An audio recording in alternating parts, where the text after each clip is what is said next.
show you guys. It's a beautiful weeping willow. Alright, back up. I did. I got it in 0.5. So look, it's in full bloom. Full bloom. Look at this. It's so beautiful. It's in someone's yard.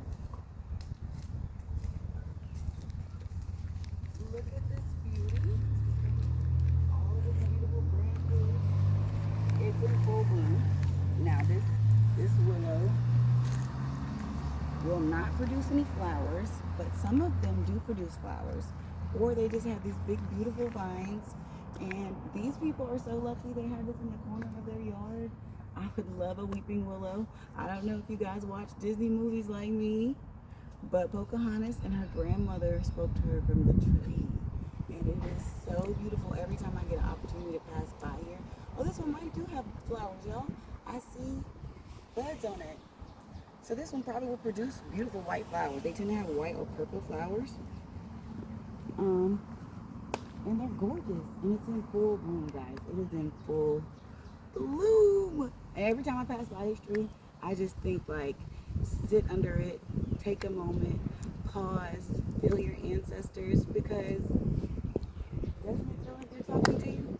Doesn't it feel like you can feel them? I would love to have a weeping willow in the corner of my yard and put a beautiful bench underneath it, because let me tell you something, baby. I'll be out there every chance I get. All right?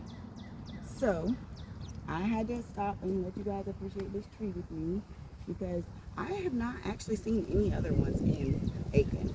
So this is, from what I know, one of one. And they're so gorgeous.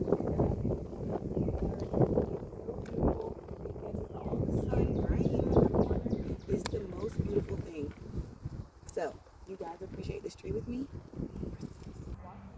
So, across the street from the beautiful weeping willow, let me show it to you from a distance. Look how big it is. It's in full bloom. It's in full bloom, guys. So beautiful. Across the street, they have beautiful oak trees and nice benches. So I figured, let's chat it up over there. Y'all know I'm not gonna stand for too long. Not in these hills. Okay, fit check.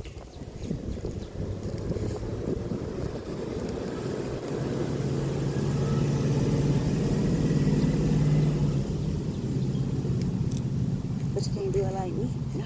But you can't do it like me. No. But you can't do it like me. Don't I just look great? I mean, let's take a moment to appreciate. The fit eats down. Okay? Who that? Who that? Who that? Who that? Who that? Who that? Who that? Hey, your favorite goddess. And why do I feel so fucking sexy? That girl really eating the girlies up. Love it. Huh? Let's take a moment to appreciate. Huh? Huh? Huh? Huh? Huh? Okay. All right. I'm done feeling myself for the moment. Anyways, so like I said, I'm sitting underneath beautiful oak trees. Beautiful little benches to sit. So, like I said, that weeping willow is in a neighborhood. And, oop, something's in my fro. One of these trees decided to nut on me. Just kidding. Sorry. You know, the only bad thing about wearing a fro, the only bad thing, is that literally it catches everything. Tree branches, hooks, like it's like, get over here. But, so I thought we would talk today about everything that's going on in our world around us, right? We have a lot of celebrities getting jammed up, some of which may be guilty, some of which may not be. I don't know, you know what I'm saying? I know what I hear. I know it sounds believable. But I ain't the court. I ain't the judge. I ain't the jury. Just a chick with an opinion. We have a lot of battles going right now with our new president and the laws he's changing or enforcing or whatever. We have black men, regular everyday citizens, where we see there was just a local case about a guy who went to a job interview, left his children at McDonald's, and they arrested him. I know females who have left their children to not go to no job interview. So can we really be mad at this black man for trying to better himself? I feel like that's an overreach, and I feel like we're not supporting our black men and women who are trying to play the hand that they're dealt, and it's a rigged system a lot of the time. It wasn't made for us. And just because we've learned how to maneuver around it doesn't mean that we should not also pay attention to an injustice anywhere is an injustice everywhere.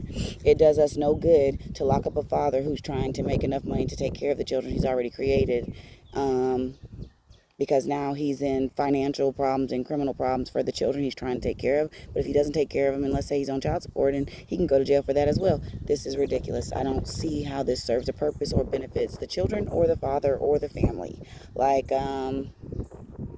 Sounds like some bullshit to me. The young black boy that went to the track meet and was forced to defend himself against two grown white attackers, one of which he stabbed and lost their life. I feel like all the facts have yet to come out, and to railroad this boy is insane because these were adults attacking a minor. They've given their statement saying that they approached him and told him to move.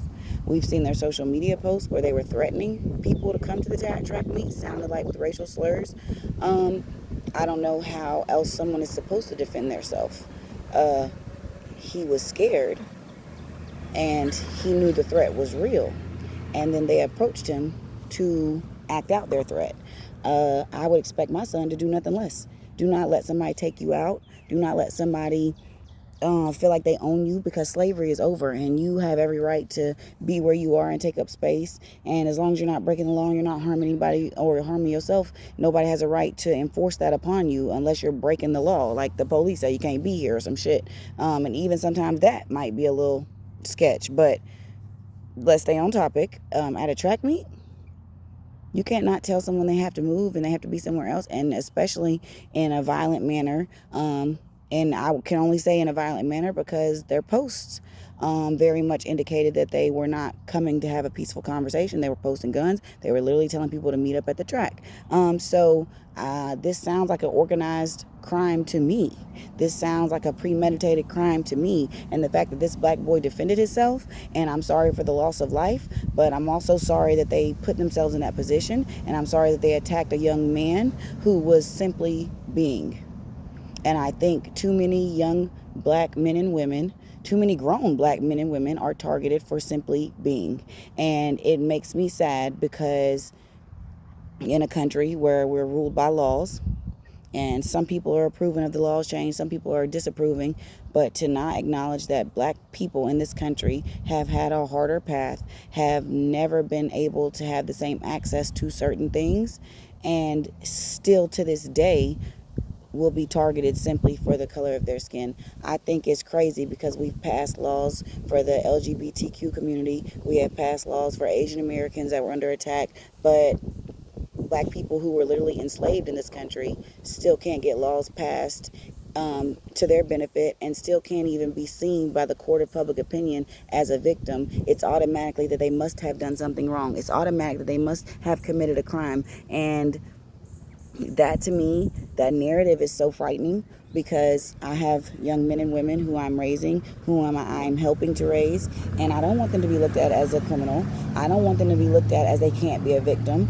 I have daughters who are teenagers, and yes, they have a shape, and so now all of a sudden they're not a child. They're still a child. Like, I think the narrative that we sex our children. We make them be older than they are. They are automatically looked at as in the wrong, as the criminal and never the victim. I think it sets us a tone that even if we're not slaves anymore, and even if it's supposed to be this balance of power because we have black millionaires and billionaires and we have black people in positions of power, then why is it the everyday black person cannot get the grace of, I'm just a human being living my life?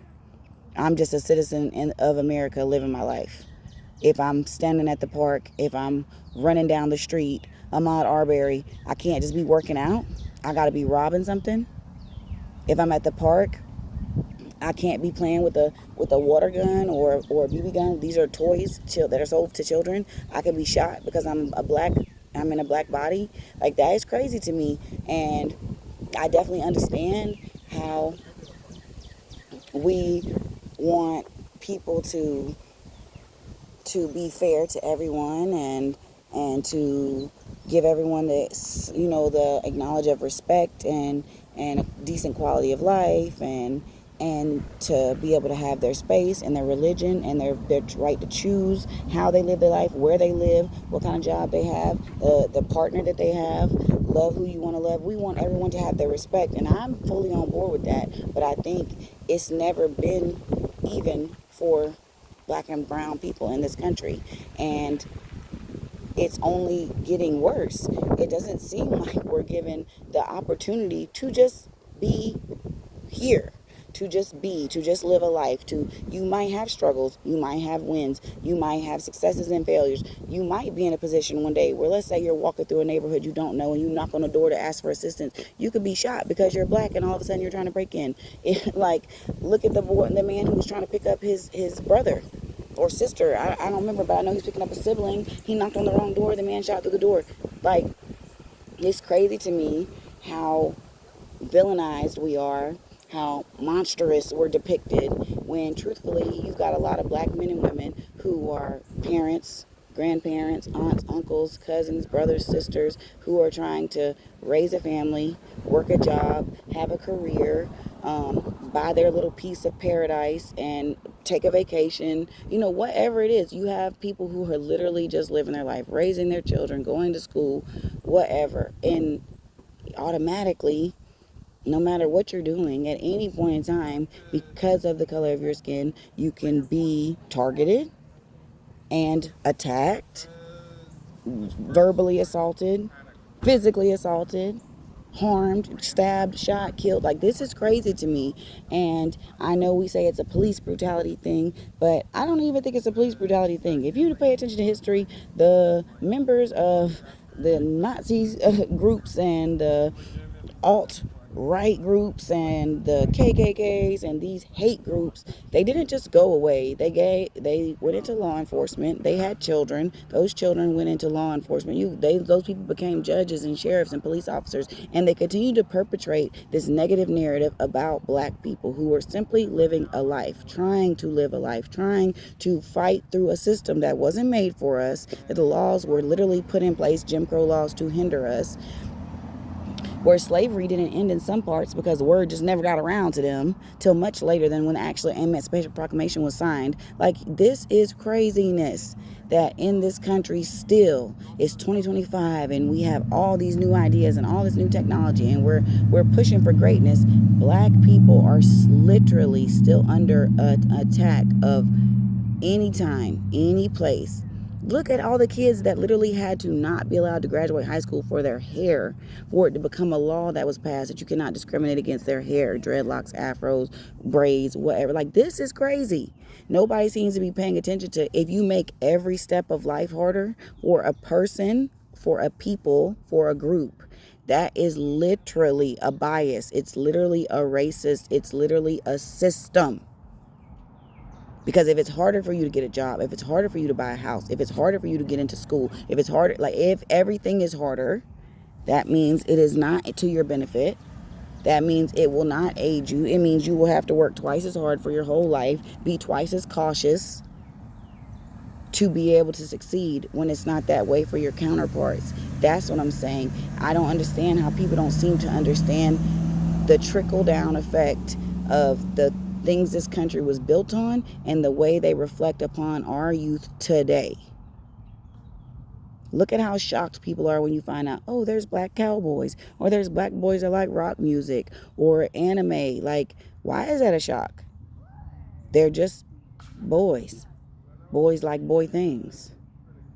Why is it a shock when little black girls, they like to dress like little white girls? They like to be a cheerleader, but they're more curvy, so it looks different. So now all of a sudden she's too provocative. When little black girls are into volleyball and soccer and golf, tennis, like, it shouldn't be a surprise. These are just little girls, and they might want to play the flute and the saxophone. They might want to play the bass. Like, these are things, they're just young black boys and girls that grow into young black men and women, that grow into old black men and women. And it is not hard for me to see why the older generation constantly spoke about the battle, the struggle, what they had to fight through to get to where we are, and still how bad the system was. Because I think it is important that we are reminding ourselves, our youth, our counterparts, that it's not the same. It has never been. And you can't understand how I feel unless you take a moment to reflect on my perspective, hear what I'm saying, absorb what I'm saying, pay attention to the certain benefits and privileges that you are bestowed that are not bestowed to us. And that's how you're an ally. Because if you're just going to say, well, slavery was a long time ago and these things, and you have all these justifications for why it doesn't matter that certain things are in place, or the system is the scales are tipped, why the numbers don't match up to be a fair and righteous system and practices. If all you can say is this is something from a long time ago, how can you say that? Because we still have living people who were around when black people didn't have these rights, when it was whites only. That's a real thing. Like, you have people who are still around, couples who it was illegal for them to get married when they got married because they was mixing the races. Like, these are not made up things, and they're not far gone. The first black students to integrate white schools are still living. They're not dead. We're not talking centuries ago where these things don't matter and that shit ended a long time ago. No, because if those were the thought processes not too long ago, how much do you think they changed? Because we changed the president, or we changed the laws on the books? Did it change the mentality of people? Did it change the way they were treated? Did it change the opportunities or the obstacles that they were presented with? No. And so it's unfair, and it's really illogical to assume that the problems we're having today, we watched George Floyd be killed live on camera. We heard how Trayvon Martin was hunted and killed. And yet and still, the person, his pursuer, who was grown, and Trayvon Martin was a kid, how he was a victim because Trayvon fought back. Isn't that what you would tell your child to do? White, black, or brown? Wouldn't you tell them to fight back? If someone's chasing them, pursuing them? That sounds logical. But instead, because he was a little black boy, now all of a sudden it's so much easier for everyone to believe he is a criminal, and the man who sought him out, who was not a police officer and took his life, was in the right because he fought back. I think it does a huge disservice to say that we want everyone in this country to be treated equally and to have a fairness of our system and our society and our environment, but then also not pay attention to the very clear differences, the very distinct problems and distractions and deficiencies in the systems around us, and the people in power who are overlooking these problems, and the real life consequences happening for the everyday citizen, the regular, not the celebrity, not the super rich, the everyday. Because of course the parents are outraged when it's their children being harmed. Of course, neighborhoods are suffering if they can't get the proper, let's say, funding from the city to fix problems, structural problems, fundamental problems, foundational problems, educational problems. Like, of course, this is the natural trickle-down effect, because things cannot thrive when they're not maintained. And if they were never properly maintained, then they will never have thrived. They might have survived. They might have made it a decent way. It didn't mean they thrived to the best of their abilities. It doesn't mean they were given the best opportunities. And I think that is the problem, that I'm not saying anyone should be given anything, but I do think the acknowledgement that the path is different, that it's more uphill, that it's with less advantages, should be taken into account for Black and brown children, so that you can really take the moment to absorb what their life is like, what it takes for them to succeed. Not saying you have to give them anything, but you should be aware of, and you should pay attention to, because we all know reparations, they're never going to give it to us, fine. But to not acknowledge and to continue to uphold the standards that are holding us down, that are limiting certain children's from certain area codes and income tax brackets, you're holding them back. You're literally short stopping them from things that could change their life, change their family's life, break generational curses, and grow wealth, and allow them to have a quality of life that is equal to their counterparts. If they're not automatically seen as a criminal or uneducated, the doors are wide open for them, because Black and brown boys and girls, Black and brown men and women do have a lot of talents, do have a lot of great ideas, inventions, skills that they're never able to bring to the table, because they're automatically targeted, automatically the criminal, automatically going to be the victim in the end of someone's senseless, racist, biased, unjust system, practices, views, perspectives. And I think that makes a huge difference. And I wish and I pray and I hope for every day that the results can be, we have more open conversations, more candid conversation, more people taking a moment to stop and remove the fact that they don't live in that neighborhood, they don't make that kind of money, and put themselves in the position of people who do, to see the struggle and see what they're trying to overcome, to give their children a good life, to give themselves a head start. These things are important, and they make a difference. And I'm tired of seeing our people be held down and oppressed by things that, no, I'm not saying give them free money and give them free. No, I'm saying give them the opportunity to be seen as simply people, so they can thrive in schooling, in their housing opportunities, in their job and career opportunities. Give them the same equal perspective, that even if their name has 6 syllables, they're still qualified. That even if they came from the lower side of town, they're still qualified. That even if they didn't get all of their education done at one time and they went to this school and this cheaper school, they're still qualified. They're still just people that are just trying to make a life for themselves. And the disparaging view and the inadequacy that's tied to Black and brown people is so harmful. And it is deteriorating our people at a faster rate than people are paying attention to. Because if the regular, everyday Black and brown person cannot be acknowledged as just a hardworking citizen, just a parent, just a mother, brother, sister, cousin, friend that's living their life, that's not a criminal, that's not out here doing all these things, how can they ever get to a place where they're secure, stable, and spreading that to their community and spreading that to their younger people and their offspring and their family and their relatives? How? They're being stopped short and cut short. They're being convicted of a crime they didn't commit, or held because they're under suspicion of. Sometimes just the accusation can ruin a man's life and ruin a woman's life. Even if they beat their case, how long were they off the streets? How much time did they miss with their children? If they're not given the opportunities for these jobs and they have these children, how can they take care of them? Now they're a piss poor parent. And you can't always say, well, they shouldn't have had them, because you don't know what happens. People get sick, people die.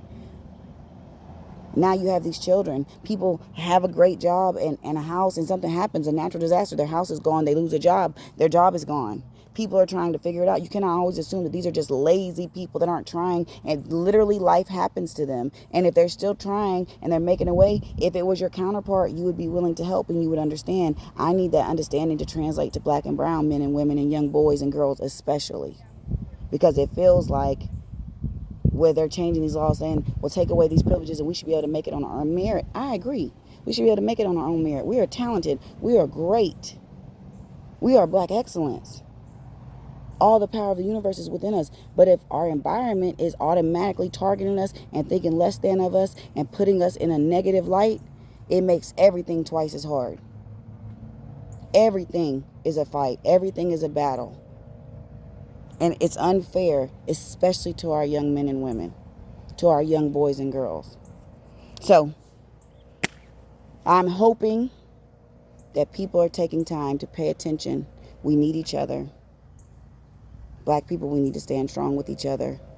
And we need our white brothers and sisters to pay attention, to see us, to really value us as just men and women.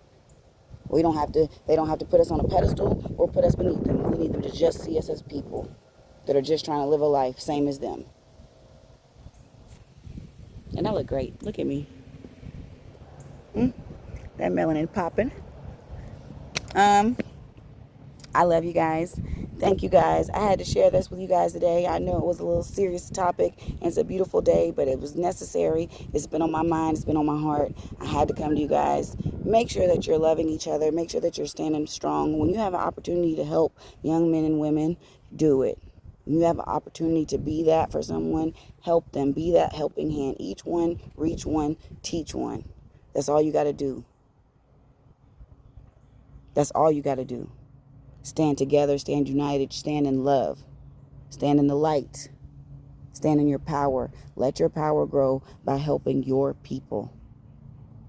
And we all we got. We are one. We are all people. My black brothers and sisters, I love you. Stay strong. Bye, darlings.